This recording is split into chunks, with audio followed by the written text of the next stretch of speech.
dosen tamu sehingga eh, teman-teman sahabat-sahabat mungkin belum kenal saya dan tema kita ini ya strategi penulisan artikel di jurnal dan itu menjadi keharusan sebenarnya.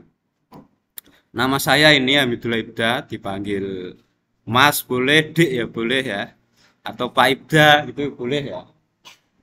Saya kelahiran Pati, mungkin lebih muda dari teman-teman atau lebih tua, tahun 90.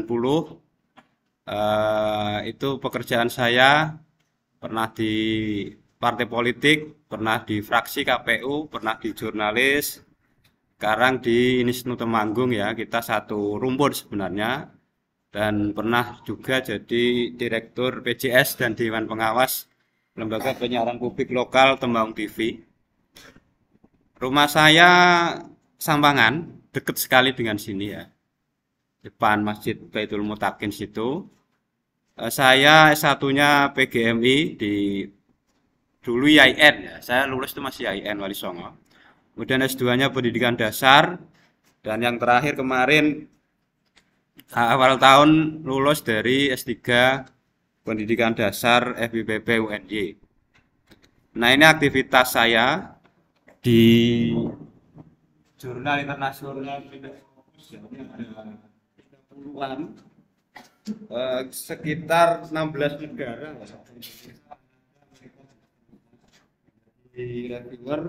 Kemudian yang jurnal internasional biasa juga ada, dan 34 jurnal dan seterusnya. Ini tulisan saya 16, baru 16 2022. Ini buku-buku saya ada berapa? Lupa. 40-an 3 cuma saya punya ini. Enggak punya. Oke, itu kenangan ya, nanti kita sambil jalan. Nah, pada kesempatan kali ini saya hanya menyampaikan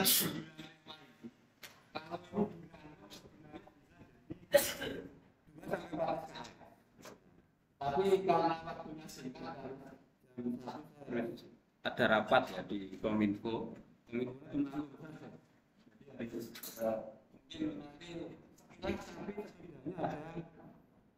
poin-poin yang bisa teman-teman sahabat-sahabat bisa praktikkan ya. Pertama, bagaimana sih transkripsi artikel ilmiah di program studi dan PGMI. Jadi kan teman-teman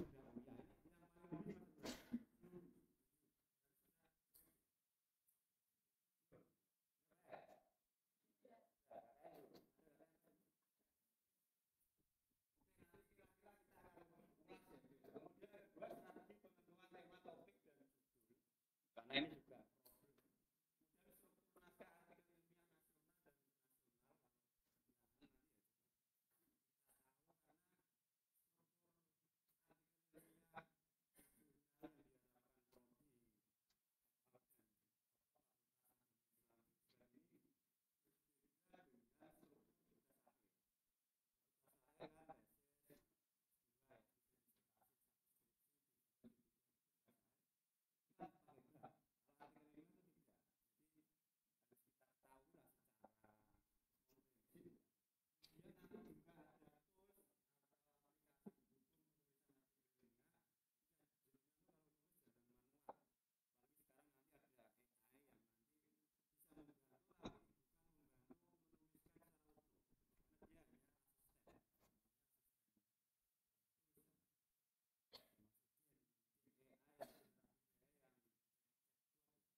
yang pertama teman-teman harus kenal namanya tren global riset pendidikan Islam, karena PGMI itu meskipun rumpunya pendidikan dasar tetapi tidak bisa lepas dari pendidikan Islam. Kalau PAI adalah satu disiplin keilmuan ada metodologinya, ada sistemnya. Kalau PGMI itu yang ada linknya, itu kan sebenarnya core PGMI itu di 5 rumpun mapel wajib ya. Itu ada. Kita sebenarnya pada Indonesia. Di pasien juga rumpun berbeda. Dan rumpun Islamic Studies atau pendidikan madrasah sekali, oke, akhlak, apalagi tolerantis. Kemudian ada Sustainable Development Goals atau tujuan pembangunan berkelanjutan dari PBB ya sampai tahun 2030 nanti kita harus tahu. Riset keagamaan nasional dari Kementerian Agama, agenda riset dari BRIN, paradigma keilmuan universitas tidak ada atau misi-misi tidak ada. BOK program studi atau body of knowledge istilahnya ya. Dan roadmap penelitian program studi atau fakta. Ini harus relate ya sana. Sesuai kurikulum juga. Oke, yang pertama ini pakai top. Tren riset global Islam PBB maupun PA. Yang pertama ini pendidikan berbasis teknologi. Sekarang itu Mas kalau mau mengembangkan saya harus menggunakan sentuhan teknologi. Pak sana bisa dibutuhkan operasi bersama, ya bisa. Kan itu kontennya. Nanti manfaatnya bisa media. Ya, kan itu. Jadi variabelnya sangat banyak. Jangan hanya kontennya. Kontennya bisa saja hanya misalnya makro syariah dalam konteks pembebasan manusia dari tetapi kan bisa digunakan untuk apa namanya pengembangannya di media gitu. Jadi itu jangan terpatok dari itu ya. Kemudian apa? Pendidikan untuk keberlanjutan, sustainable education. Ada pembelajaran berbasis keterampilan. Sekarang itu yang dicari itu keterampilan. Tidak hanya pengetahuan, tapi bagaimana kita sekarang itu minimal 9C atau 6C, creativity, collaboration, communication itu loh. Ya, kemampuan berpikir abad 21 itu. Ada science, teknologi, engineering dan senapoat ya, matematik. Tapi kan kita rumusnya selalu studi sekali, tidak masalah. Sentuhannya pakai ini. Misalnya ayat-ayat nilai-nilai apa namanya kejujuran kita dalam surat ini bisa bahkan di SD, CPNS dan seterusnya. Pembelajaran sosial emosional, literasi dalam pendidikan kita ya. Kurikulum adaptif dan pendidikan berbasis data. Nah, sekarang itu eranya sebenarnya teknologi harus sebagai data. Nanti bisa dibaca kalau nggak jelas ya, tapi sekira itu. Nah selain itu pastikan tema-tema judul teman-teman itu nyambung dengan cantolan SDGs ya, atau tujuan pembangunan berkelanjutan. Kira-kira tema saya nyambung di mana? Kalau secara umum ya equality education ini pendidikan berkualitas, tapi pendidikan juga bisa memutus kemiskinan karena IPM dan pembangunan manusia itu kan diukur dari turunnya kemiskinan, dan kemiskinan itu solusinya salah satunya melalui jangka panjang kan semakin pendidikan seorang teorinya kan begitu, meskipun di lapangan juga bukan di daerah. Nah nanti ini bisa disepil kira-kira relevan dengan yang mana, tetapi kita nyambung isu global ya atau SDGs ya. Kemudian selanjutnya adalah agenda riset keagamaan nasional dari Kementerian Agama. Masih 3 tahun ini ya. Tetapi saya mengunderline atau membor ya.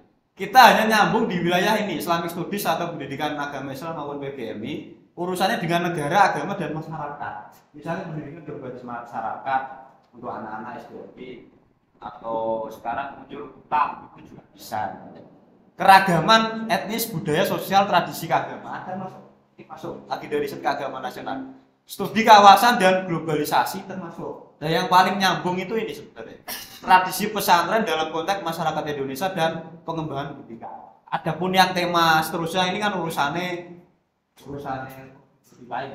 Tapi yang kita nyambung dengan agenda riset keagamaan nasional Kementerian Agama ini bisa juga isu gender dan keagamaan. Misalnya bagaimana perspektif pemimpin Muslim pendidikan Islam dalam bias gender di pendidikan itu bisa. Jadi porsi pendidikan untuk gender itu tidak perempuan, gender itu Islam, ya kan?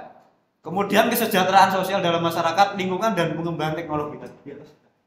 Jadi untuk arkan. Kemudian selain itu juga ada riset yang dari Badan Riset Inovasi Nasional, pusat riset agama dan kepercayaan. Ini juga bisa masuk karena rumpun kita mau nggak mau tidak jauh-jauh dari religion, Islamic religion gitu kan. Apa namanya? Pertama itu religion service ya, pelayanan keagamaan. Kemudian gerakan keagamaan religion. Kemudian religion education atau pendidikan agama. Pendidikan agama dan pendidikan agama sendiri. Karena di Indonesia ada ini belief, aliran kepercayaan. Kalau itu macam-macam itu juga bisa masuk kajian ini. Di Pati itu ada bahagian dan seterusnya ya. Ada apa ya, kepercayaan pribumi, bikin religion ya. Ya agama pribumi lah ya. Kekerasan dan terorisme itu juga bisa masuk. Agama juga bisa relevan. Nah, yang kedua relevan dengan paradigma keilmuan perguruan tinggi. Saya nggak tahu Isfat ini punya atau tidak, tapi paling pasti punya namanya visi misi.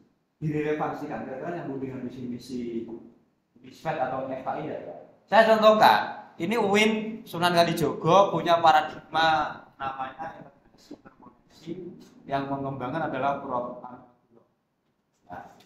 metaforanya ini spider web atau jaringan.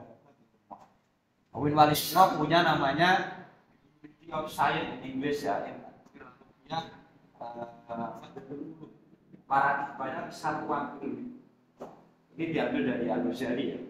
Nah di kampus saya di Sultan punya paradigma namanya integrasi kolaborasi science. Yang bahasa Arabnya takatul ulum, metaforanya ketupat ilmu, bentuknya ketupat ya, memang punyanya Nahdlatul Ulama kan gitu ya. Dan ini yang buat saya, yang ini Pak Moyar dan siapa? Lupa. Oke, ini harus relevan. Kemudian relevan dengan body of knowledge program studi. Harusnya prodi PGMI dan PAI minimal punya body of knowledge atau BOK. Kalau nggak punya, minimal punya bahan kajian dan kurikulum. Jadi kecirian PGMI dan PRI Indonesia itu apa? Belum ada pendidikan inklusinya. Kita harus dicatat. Di sini ada, kalau kita karena NU ya, Islam masa wajah dia keindonesiaan. Misalnya yang Muhammadiyah pasti punya Islam.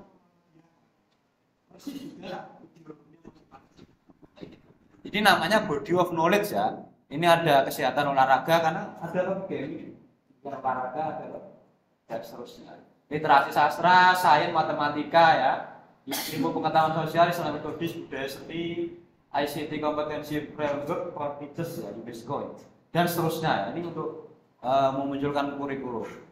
Nah, bagaimana penentuan tema topik sekarang ya? Yang pertama kebutuhan keilmuan.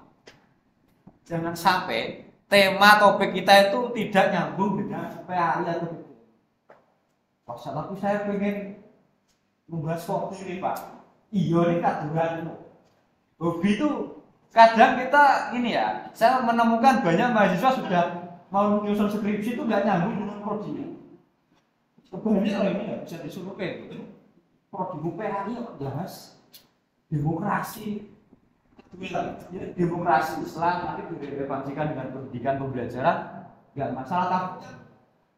Tuhan gitu ya, terlalu jauh dengan tadi ya peta jalannya kan gitu. Paradigma keilmuan universitas atau visi-visi ya, tujuan kepakaran PS prodinya nanti jenengan kan punya dosen. Dosen punya kepakarannya apa? Nanti kalau jenengan nggak ada yang itu yang akan terbuat.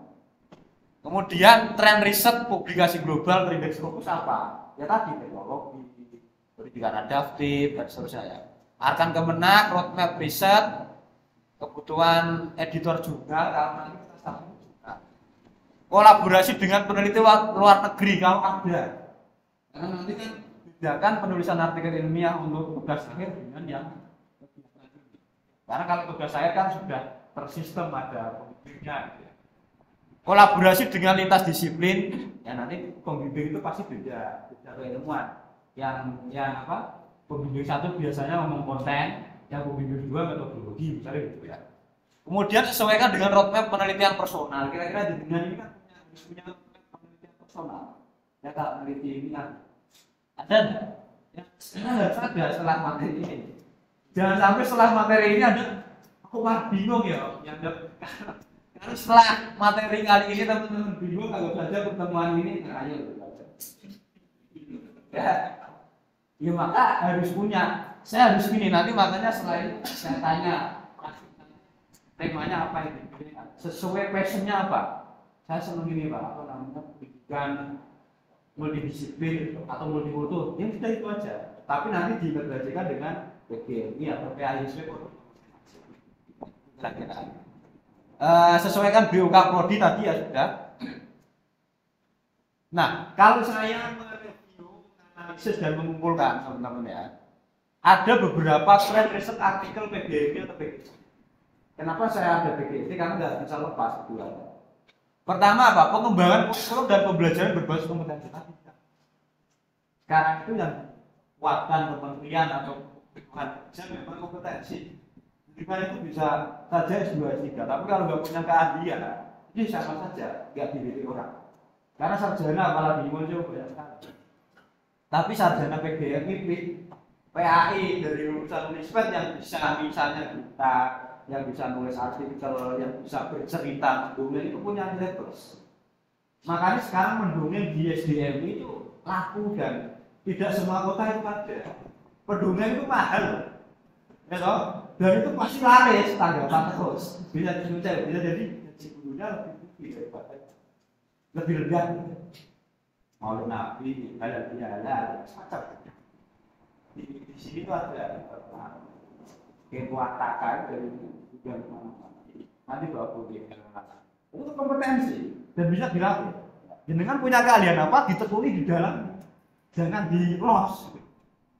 Kemudian ini ya tadi ya riset 5 rumpun mapel. Saran saya PGMI jangan jauh-jauh dari rumpun mapel ini plus SBDP yang umum ya, bahasa Indonesia dan sastra ya tentunya ya, matematika, PS, PKN, IPA, dan seni budaya dan prakarya. Ini untuk PGMI.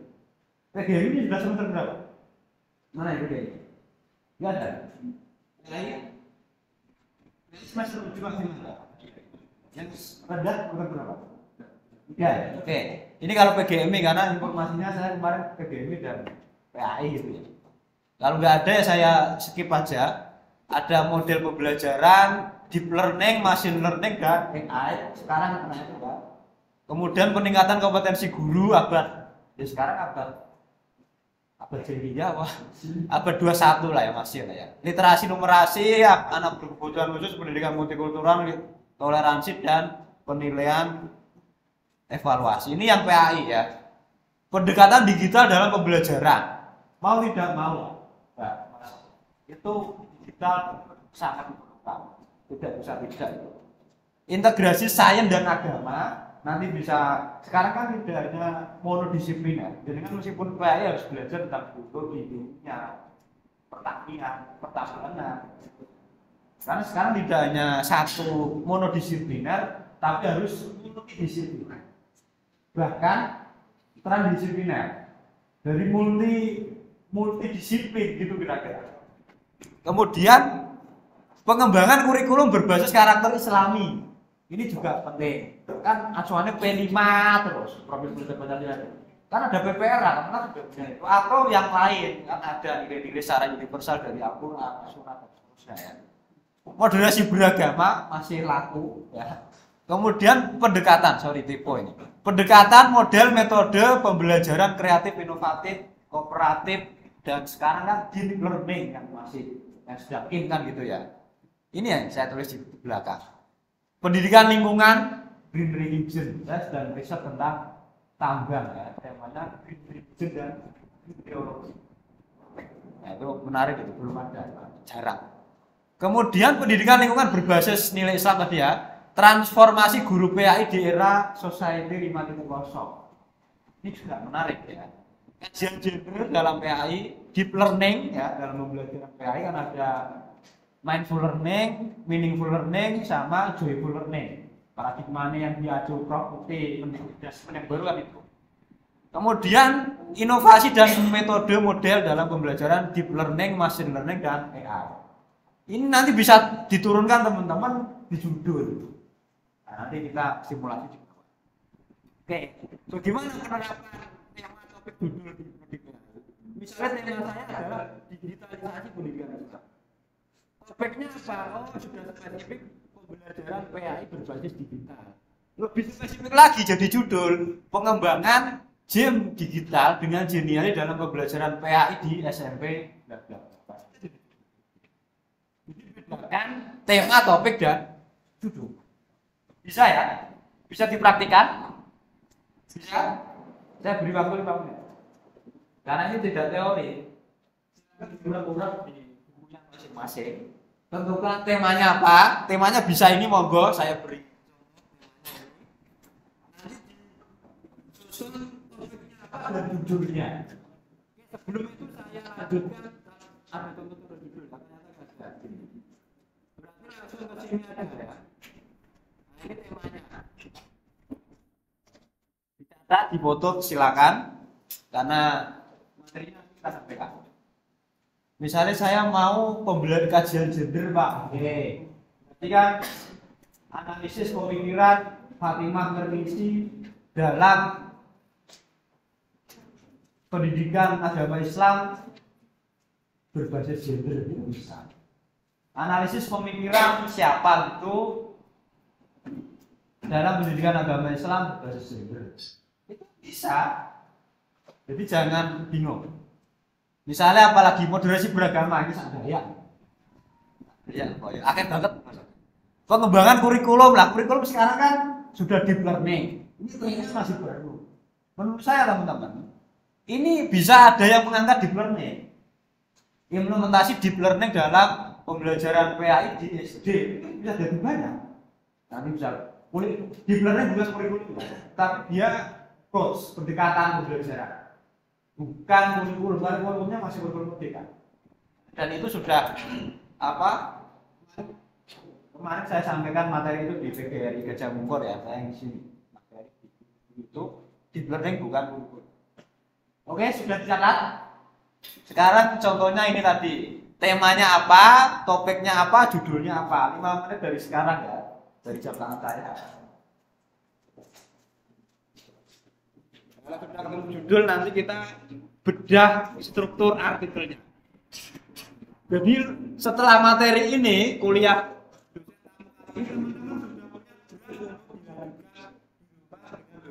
masing-masing.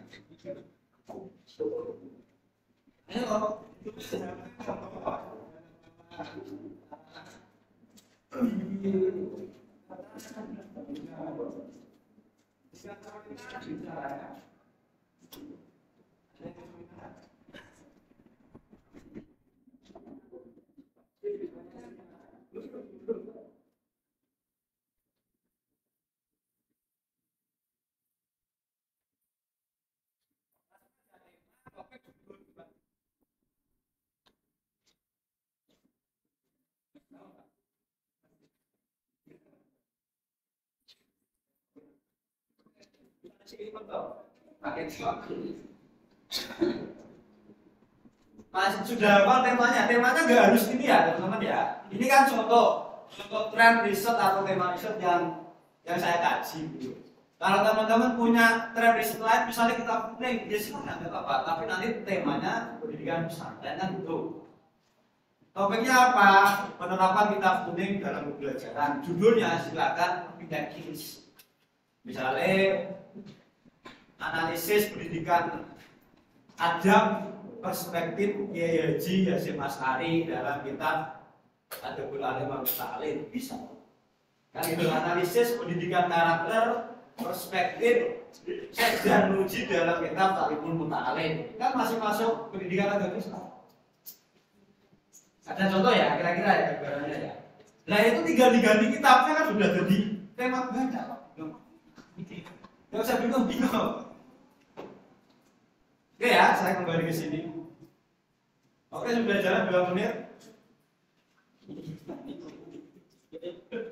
Gampang, masuk. Ini yang PGRI benar nggak ada? Mana? Berapa orang? Maksudnya saya menyampaikan ada PGRI-nya, mohon maaf kalau PA itu. PA itu oke.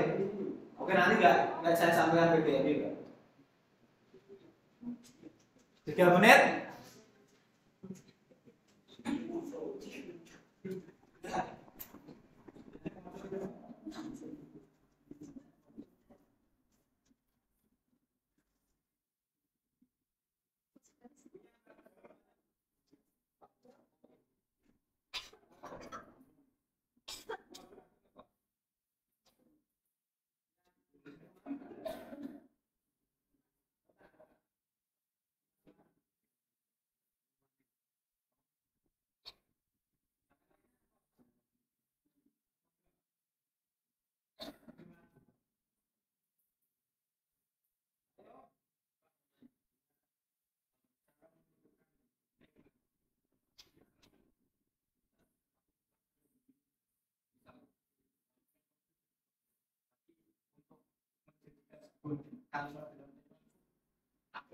Kalau metode pembelajaran masuknya ini memang teknis pembelajaran maksudnya.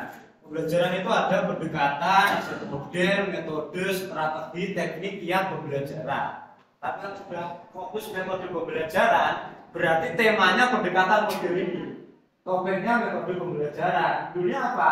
Ya terserah. Metode pembelajaran jigsaw, diskusi, EGT, kan banyak metode pembelajaran. Cari aja.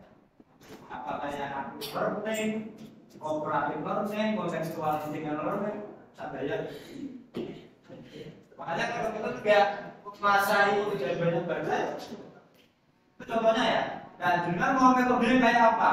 Kira-kira passionnya gitu. Kan ini sesuai passion minat. Misalnya penerapan metode apa?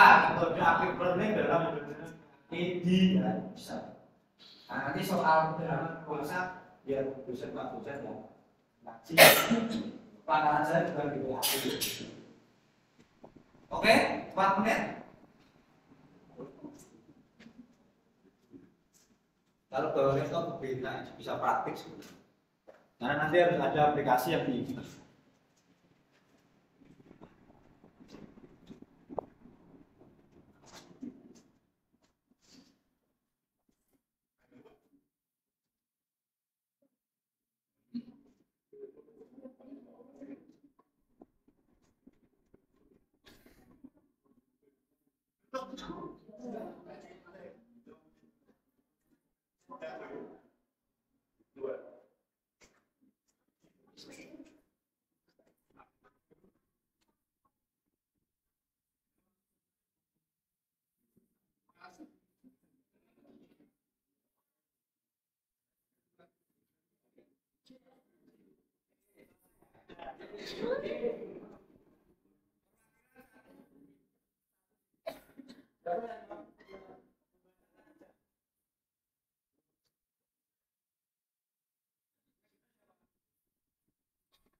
Tema saya yaitu pendidikan karakter dalam Islam. Topik saya implementasi pendidikan karakter berbasis sekolah, dan judul saya pendidikan karakter dalam perspektif pendidikan agama Islam di sekolah dasar. Ya. Apa namanya? Sami Ulati. Sami Ulati tak kira. Oke, saya hanya memberi saran, pendidikan karakternya diperjelas. Karena karakter itu luas sekali. Kalau nggak ada karakter yang spesifik itu terlalu luas. Karena karakter bisa mengacu teorinya Thomas Likona, tapi kan teori barat itu. Bu langsung aja menyebut karakter apa loh. Misalnya karakter toleran, karakter tawasud misalnya. Karakter disiplin. Jadi satu karakter aja tetapi mendalam daripada terlalu luas. Karena penelitian atau penulisan artikel itu teman-teman ibarat hanya melakukan dua hal. Kalau nggak menggali parit ya menggali sumur. Apa maksudnya? Kalau menggali parit itu kan memanjang. Teman-teman tuh mencari keluasan, tapi bukan tugas Anda. Ilmuwan nggak boleh gitu. Harus menggali sumur. Menggali apa? Kedalaman. Satu tema, karakter apa misalnya toleran ya. Karakter disiplin, jujur, sidik misalnya. Tetapi mendalam, apa sih indikator orang jujur itulah nanti dibahas di situ. Jangan karakter semuanya. Ya, itu sudah ada gambaran. Yang kiri nanti bisa dispesifikkan nanti ya. Yang kiri dari laki-laki sudah cewek tadi. Ya, kesuwen yang kiri. Waalaikumsalam.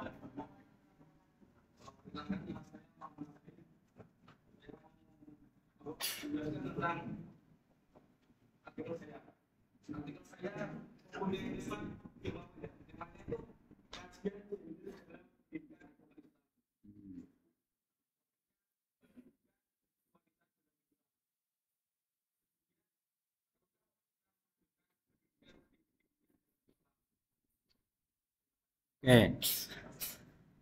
Yang pertama tema topik gak komentar, cuman judulnya itu karena artikel ilmiah bisa berupa question ya, pertanyaan. Tetapi menurut saya karena ini bukan artikel populer di koran, media online, dia masa, langsung dispesifikkan pakai pendekatan atau analisis apa gitu ya. Misalnya tadi apa? Perlukah perempuan? Nah, berarti gini, keadilan gender dalam pendidikan perempuan misalnya. Dalam pendidikan tinggi perempuan titik 2. Analisis bla bla bla bla itu sudah spesifik. Dan nanti disambungkan dengan PAI-nya unsurnya di mana kan gitu.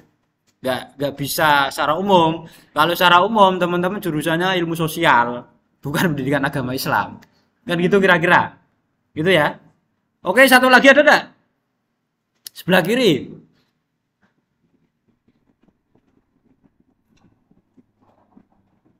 Sebelah kiri ada? Ditakoni ora jawab, iki bisu oke jane. Sebelah kiri ada? Monggo. Waalaikumsalam. Jadi temanya inovasi dalam metode dan untuk topiknya adalah pengembangan metode data penelitian mulai dari paling dasar sampai dewasa.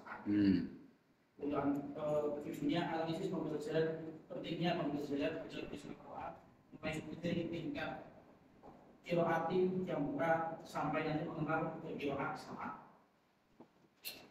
Ya. Yang mau diangkat apa kira-kira? Jadi pentingnya mengenal fenomena sendiri masa yang saat ini jarang orang-orang tahu bahwa ada bacaan-bacaan yang bacaan-bacaan yang fungsional ketat. Ya, berarti gini. Kalau pentingnya atau tidak kan belum penelitian ya, belum melakukan verifikasi lapangan. Menurut saya mungkin qiraah sab'ah dalam konteks metode baca tulis Quran gitu ya. Jadi lebih ke spesifik itu apakah masuk strategi atau metode saya kurang paham. Nanti dicek lagi dipastikan karena banyak sekali pendekatan atau model yang berkembang. Ya, yang tentu yang kita tahu ya Iqra ya itu yang buat Kiai Muhammadiyah Jogja itu malah. Kemudian turutan zaman saya kecil ada Qiraati, Yambu'a, Amsilati, dan saya pernah ikut training namanya rubaiyat. Rubaiyat itu metode membaca Al-Quran 4 jam, diklaim 4 jam bisa baca Quran, dan 4 step, baca huruf, kata, kalimat, dan ayat. Contoh ya. Nanti pokoknya yang unik-unik lah, tapi yang kira Wasabah sudah menarik nanti. Kira-kira itu ya, sudah ada gambaran ya. Dan nanti jadi gak jadi harus jadi. Lah Buddha, gelem ra gelem.